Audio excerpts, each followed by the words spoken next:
Hello दोस्तों, आपका फिर से स्वागत है प्रीमियर आईएएस में। हमारी ज्योग्राफी सीरीज़ चल रही थी, तो इस ज्योग्राफी सीरीज़ का आज का टॉपिक है jet streams. So let's see jet streams. तो ये जेट स्ट्रीम्स क्या होती है? जेट स्ट्रीम्स कुछ नहीं है, विंड्स हैं जो फ्लो कर रही है higher up in the atmosphere, upper troposphere और लोअर स्ट्रेटोस्फेयर के बीच में जो विंड्स फ्लो करती हैं वो जेट स्ट्रीम होती हैं। ये विंड्स बहुत ज़्यादा स्ट्रॉन्ग होती हैं। हम कह सकते हैं कि basically jet streams are very strong air currents और very strong winds concentrated in a narrow passage and move across the latitude. आप इस डायग्राम में देख रहे हैं कि ये जो जेट स्ट्रीम है these are concentrated in narrow passage, कि इसी पैसेज में ये जेट स्ट्रीम फ्लो कर रही है। जैसे ये सब ट्रॉपिकल जेट स्ट्रीम है तो ये पूरे अर्थ के अराउंड जो अपना पैसेज है इसी में फ्लो कर रही है, ब्लो कर रही है। So it blow around the earth at higher altitude. और ये जो जेट स्ट्रीम्स हैं ये दो जो अपना हेडले फेरल सेल अपन ने पढ़ा था उन सेल्स के बीच में फ्लो करती हैं। और जेट स्ट्रीम की ये खासियत है, दीज आर नॉट स्ट्रेट नहीं होती कि अर्थ के अराउंड ऐसे स्ट्रेट नहीं फ्लो कर रही हैं। They meander in a zigzag path and they are quasi horizontal in nature. Jet streams हम बोल सकते हैं these are like planetary winds. देखते हैं what are this jet streams. WMO World Meteorological Organization defines jet stream as strong and narrow current concentrated along a quasi-horizontal axis in the upper troposphere or lower stratosphere. It is characterized by strong vertical and lateral wind shear featuring one or more velocity maxima। ये हमारी definition हो गई jet stream की। तो characteristics, jet streams thousands of kilometer in length and hundreds of kilometer in breadth होती हैं। जैसे आप देख रहे हैं कि ये पूरे अर्थ के अराउंड रिवॉल्व कर रही है। और these are thousands of kilometer in length and their width is hundreds of kilometer. पहला ये है। दूसरा, नॉर्मली जो इन जेट स्ट्रीम्स का डायरेक्शन होता है वो वेस्ट टू ईस्ट होता है, but east to west jet streams भी मिल जाएंगे। इन जेट स्ट्रीम्स में विंड्स विंटर के टाइम और ज़्यादा तेज़ होती है। The winds blow faster during winters because of strong air current in winters and the entire system follows the sun, or these jet stream follows zigzag path in the form of Rossby wave। Rossby waves क्या होती हैं? These are the waves which meanders।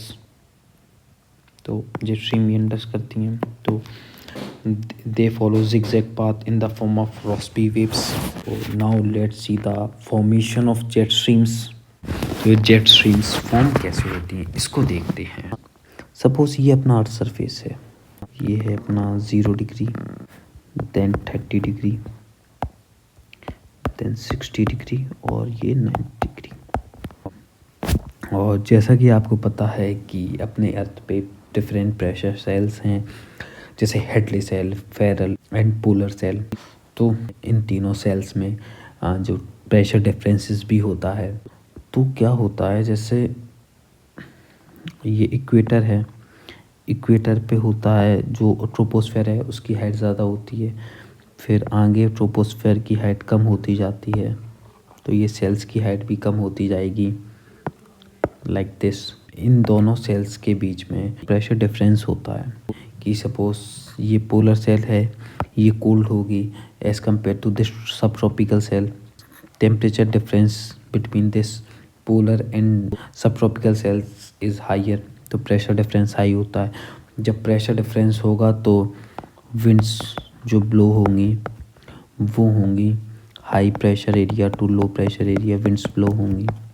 तो ये जो jet streams हैं these are basically winds in the upper atmosphere, तो ये blow करने लगेंगी from high pressure to low pressure area.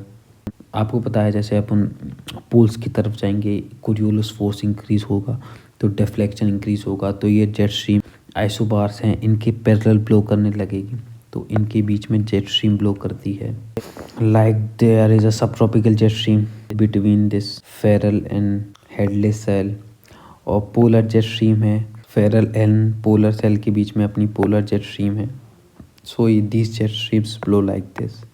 ये अपनी प्रेशर सेल्स हैं, इनके बीच में ऐसे जेट स्ट्रीम्स ब्लो करेंगी। ये एक पर्टिकुलर लैटिट्यूड में ये ब्लो कर रही हैं, सब नियर अबाउट सब ट्रॉपिकल रीजन। और ये जो पोलर जेट स्ट्रीम है वो यहाँ पे ऐसे ब्लो कर रही है between this Ferrel and polar cell.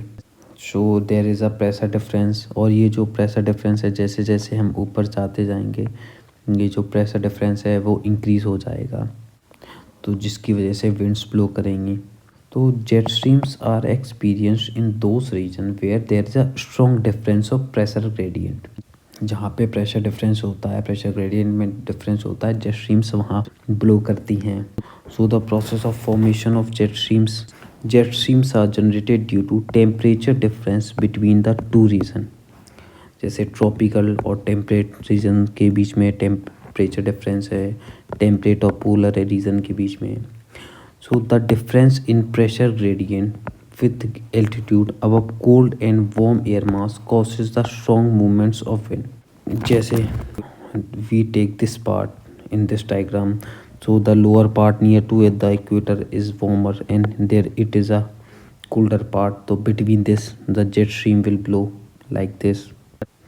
The difference in pressure gradient with altitude above cold and warm air mass causes the strong movements of winds.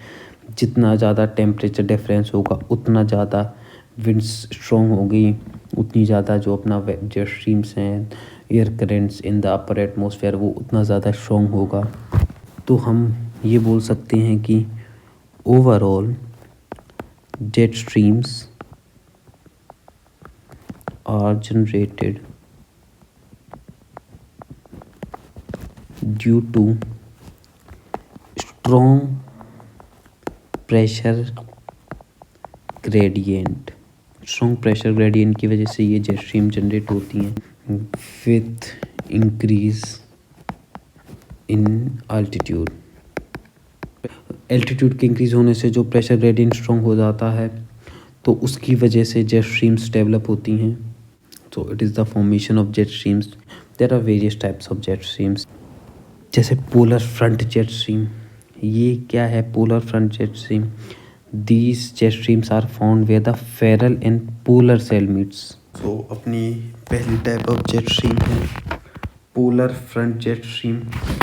ये जेट स्ट्रीम्स उन रीजन में मिलती है जहाँ पे फेरल एंड पोलर सेल मिलती हैं। सही, ये अपना पोलर सेल है, ये अपना फेरल सेल है, इसके बीच में होगी अपनी polar front jet streams. This jet streams move west to east, west से ईस्ट डायरेक्शन में polar front jet stream blow करती है। तो ये जेट स्ट्रीम वेस्ट से ईस्ट की तरफ मूव करती है, west to east. So this is our first type of jet stream which is polar front jet stream. तो दूसरी है subtropical westerly jet stream.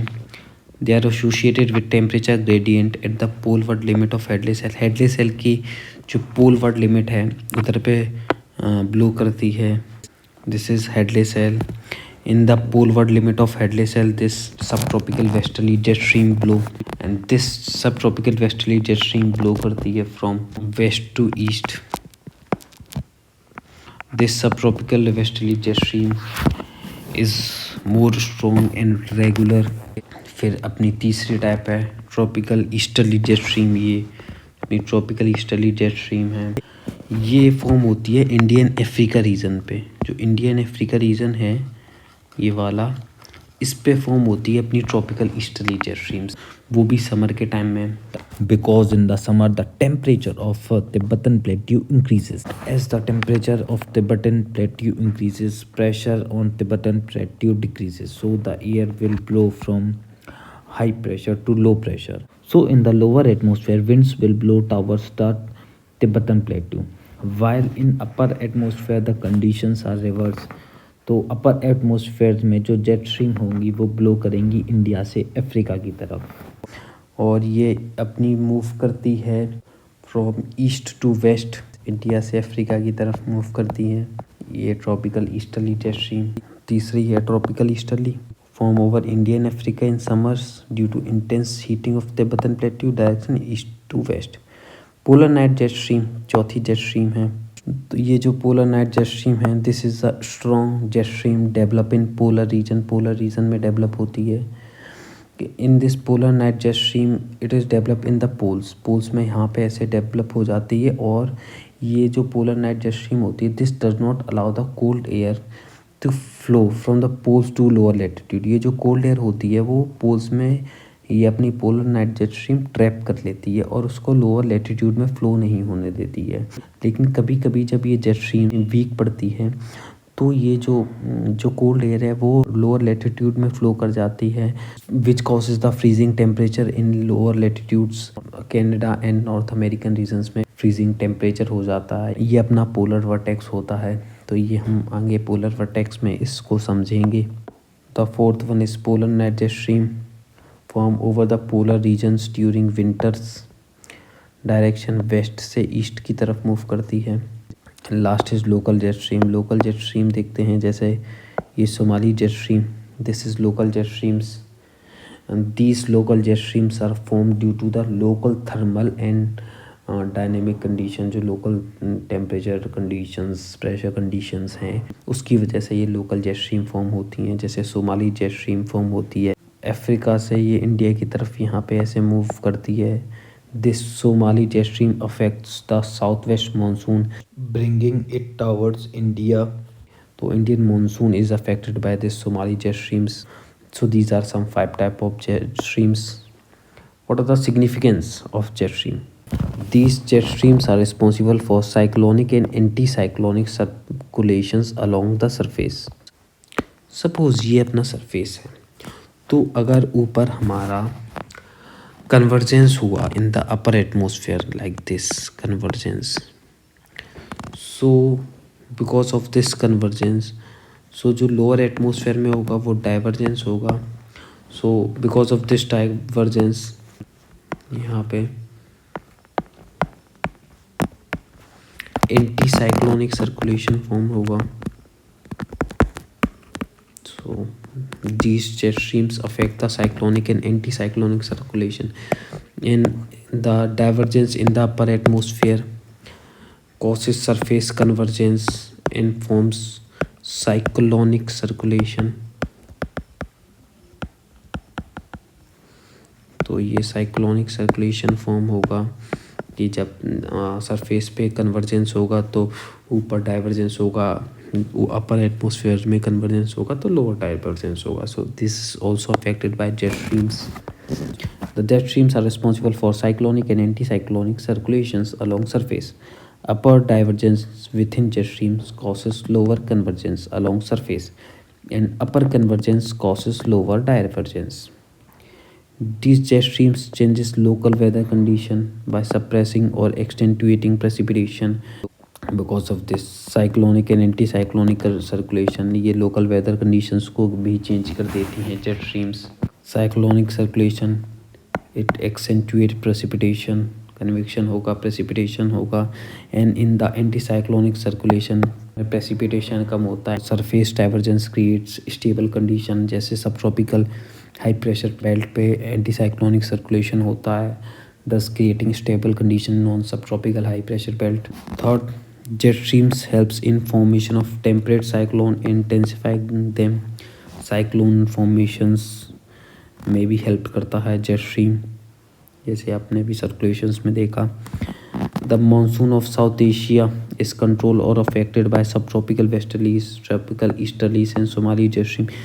ये 3 जेट स्ट्रीम साउथ एशिया का मानसून को, इंडिया के मानसून को कंट्रोल और affect करती हैं।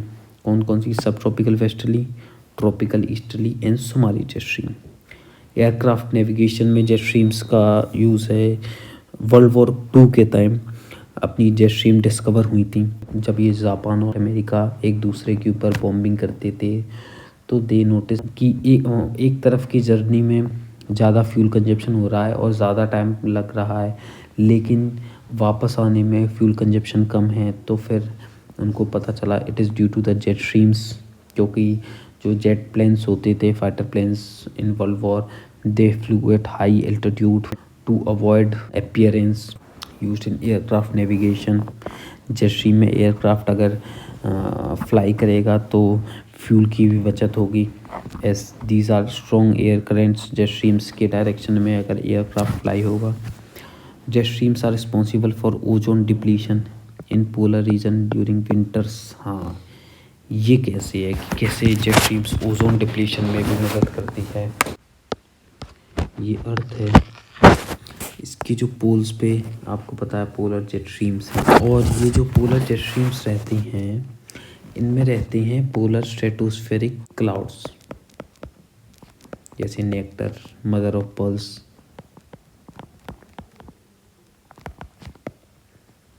क्लाउड्स तो जो ये पोलर स्ट्रेटोस्फेरिक क्लाउड्स रहते हैं उसमें दो केमिकल्स रहते हैं। एक रहता है नाइट्रिक एसिड जो इसमें नेचुरली प्रोड्यूस रहता है, एक रहता है सल्फ्यूरिक एसिड। सल्फ्यूरिक एसिड आपको पता है HCl, और ये इसके पास रहता है अपना क्लोरीन। और ये जो क्लोरीन है यही है responsible for the ozone depletion. और ये क्लोरीन ओजोन से रिएक्ट करके ClO में ब्रेक हो जाता है, और जब ये ClO में ब्रेक हो जाएगा तो ये क्लोरीन ये जो ओजोन को ऑक्सीजन O+O2+O में तोड़ देगा, तो ये डैमेज होगा। लेकिन जब ये पोलर स्ट्रेटोस्फेरिक क्लाउड्स नहीं होते हैं तो ये ClO बाद में NO2 से रिएक्ट करके ClONO2 बना देता है, जो एक तरीके से स्टोर हो जाते हैं और फर्दर रिएक्शन नहीं होता। तो ये अपनी नेचुरल प्रोसेस है।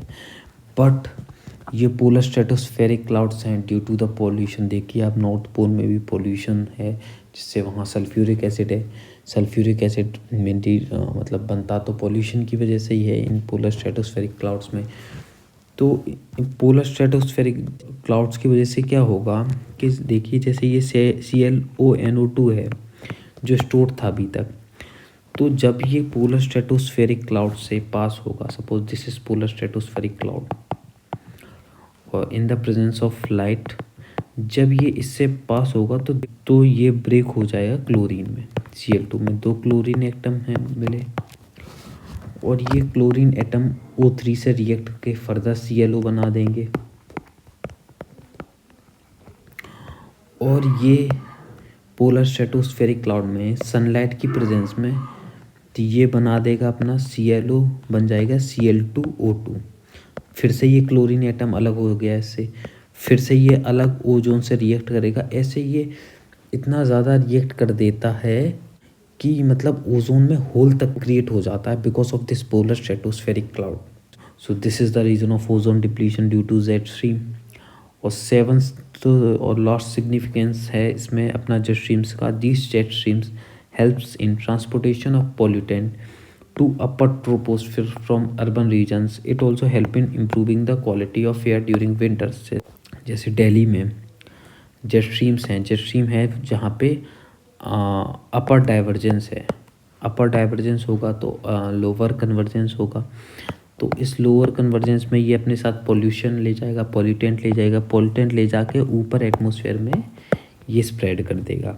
तो it improves the air quality in urban regions in winters. अगर जेट स्ट्रीम स्ट्रॉन्ग है तो एयर का क्वालिटी इम्प्रूव कर देगा विंटर्स में। So friends, these are our significance of jet streams. तो दोस्तों ये थी हमारी आज की जेट स्ट्रीम्स की क्लास। आई होप कि आपको ये जेट स्ट्रीम्स समझ आई हों। आप अपने विचार को कमेंट सेक्शन में बताइएगा।